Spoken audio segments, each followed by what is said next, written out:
So how on earth do you go about making such a massive print like this from a tiny little negative like this?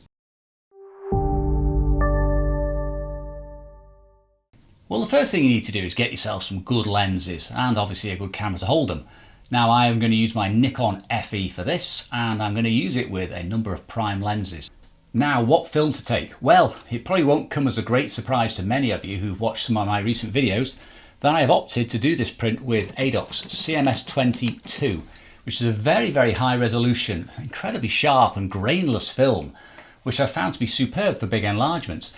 Now, some of you may say, well, you could have used Delta 100 or maybe Acros or perhaps Pan F. Well, you'd be glad to know, at the same time as shooting the CMS-20, I also shot a roll of Pan F50.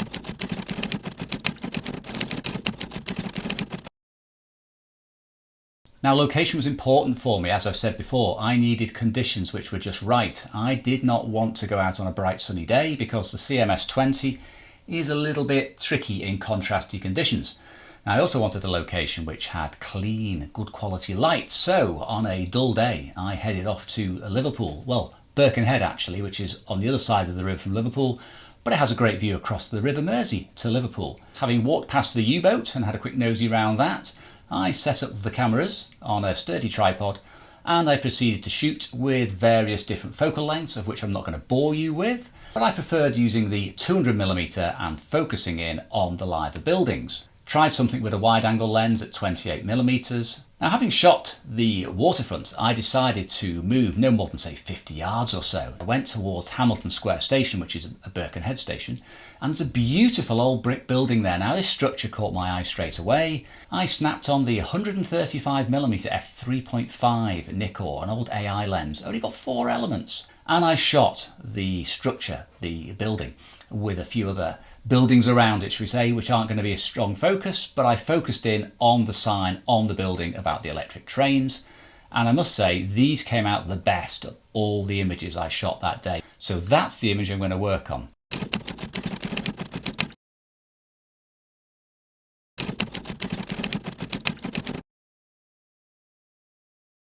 So here we have one of the first images I shot, which was the long one using the 200mm Nikkor.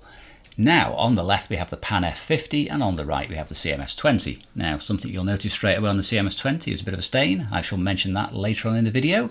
But let's have a look at the actual detail levels now and zoom in. Now, it's worth mentioning that these are straight out of camera. No processing, no sharpening, no development whatsoever. CMS is a lot lighter here for some reason, not quite sure why.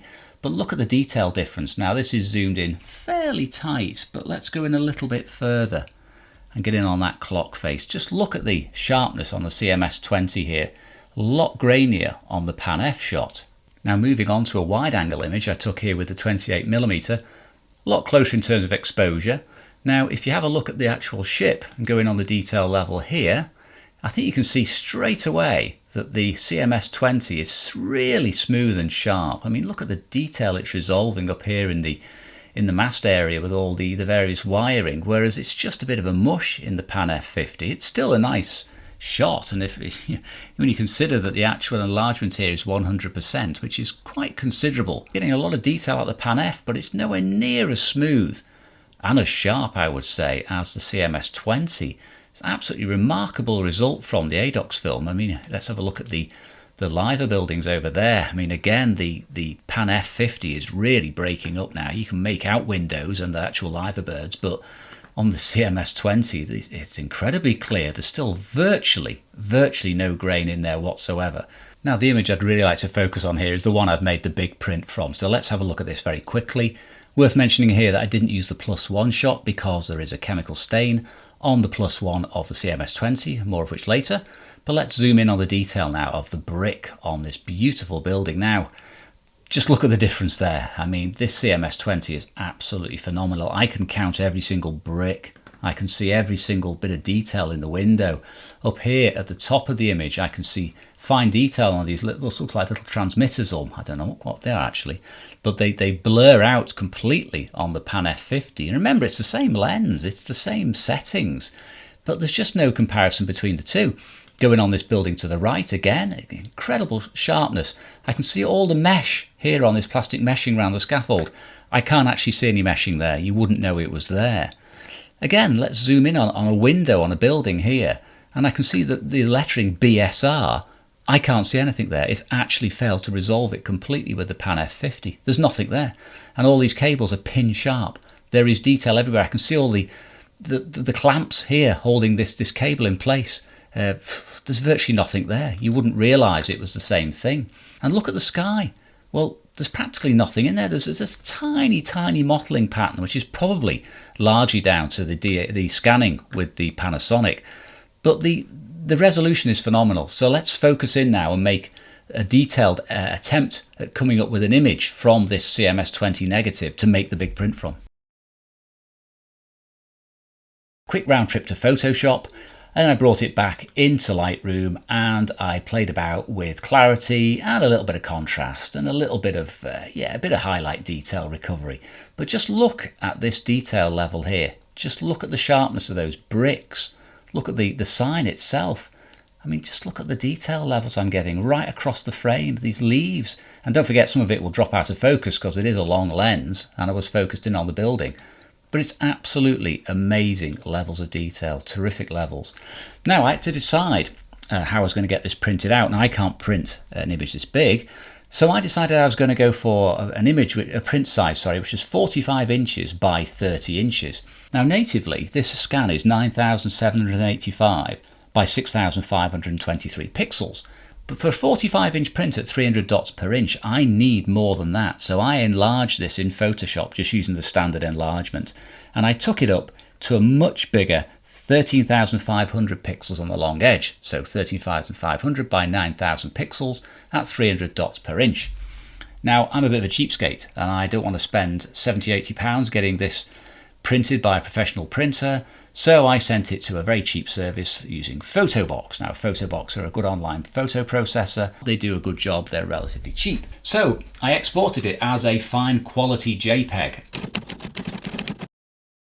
It is absolutely fantastic. It's gigantic. I mean, it is 45 inches, on the horizontal. The detail levels are absolutely staggering. I mean, it has got detail everywhere. I mean, if you look here at the bricks are absolutely phenomenal. The resolution on these bricks is stunning. You can see every corner. You can see the mortar.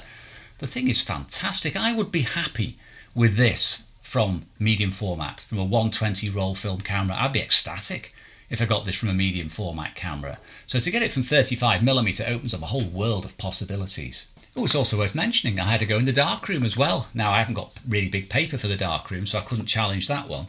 So I made a small section of the overall negative by setting up my enlarger, by turning its head 90 degrees and projecting it against a piece of cardboard and sticking the paper onto that. Worth saying, if I actually made this into a full-size print, it would be about 55 inches. So it lacks a little bit of the sharpness of the digital print because I have no sharpness button on my enlarger, I have no clarity slider. Now it's worth mentioning there are a few drawbacks to using this film. Number one, it's black and white only, so no colour option sadly. Number two, very, very slow. I exposed it at an index of 16, but really it should take about 12 or even 6. All the best images were +1. Absolutely far better, far more detail, far nicer tonality. So it really is slow. You do need a tripod. Next off, it does struggle with high contrast scenes, as seen on some of my previous videos and on this one when it got bright. If it's contrasty, I would not use this film. It's a bit of a Sutton whitewash film. Also, the bracketing between -1 and +1 was hardly noticeable with the Pan F. The Pan F coped superbly with that spread. Not really a problem, whichever one you chose. But with the CMS20, you've absolutely got to nail it. And that would typically take careful metering and a sympathetic subject, one which didn't move, and also one which had a relatively small range of tones, probably about 4 or 5 stops. Think of it as a slide film in black and white and you'd be pretty close to the mark. Another thing, there's no 120 version. I believe that the machine used to spool the film onto 120 is broken at the moment in Adox. And that's a real shame because this film in 120 will be absolutely phenomenal. It would be amazing to use in my Bronica or some of my other roll film cameras. I can't imagine the quality I could get from it. And I work on a tripod with those all the time anyway, and I'm used to slow speeds. So it wouldn't be a detriment there whatsoever. So if you can fix the machine, please do. There's another problem as well, which is digitisation. It actually is quite hard to get the most out of this film. Now I've got a reasonable scanning setup using my Panasonic G9, which I'm filming with, and a macro lens, and that extracts all the detail out of every other film I've got. But I think I'm actually missing some of the detail from this film. Even with that setup, I think I would need something more sophisticated. So probably a drum scan or one of the flex tights, the Hasselblads, Imicons. They would get more detail out of the negative. And finally, it goes without saying that your lens, the lens you take the image with, is paramount for a film like this. Now I use some very nice and obviously very sharp old Nikkor lenses from the 70s and 80s, but they don't stand up to modern lenses in terms of absolute sharpness, particularly when it comes to the edge detail. You can see it with this film. This film mercilessly shows any sloppiness in technique and camera and lens combination. Now, if you were using a Leica lens, or you were using some of the modern Sigmas and the Nikkors and the Sony lenses, which are absolutely razor sharp, and the Zeiss range, you would get even more out of this film. So couple this with a super sharp modern lens, get it drum scanned, and the sky's the limit. You can make enlargements that are wall size and you could walk right into them practically. The detail just goes on and on and on. It is stunning. Now, if you'd like to see more videos on this subject, have a look at this one here first, where I go out and shoot on a bright sunny day in the Lake District. Had great fun, but it was a tricky day to shoot with this film. However, the results were excellent as usual. So thanks very much for watching, and I'll see you again soon.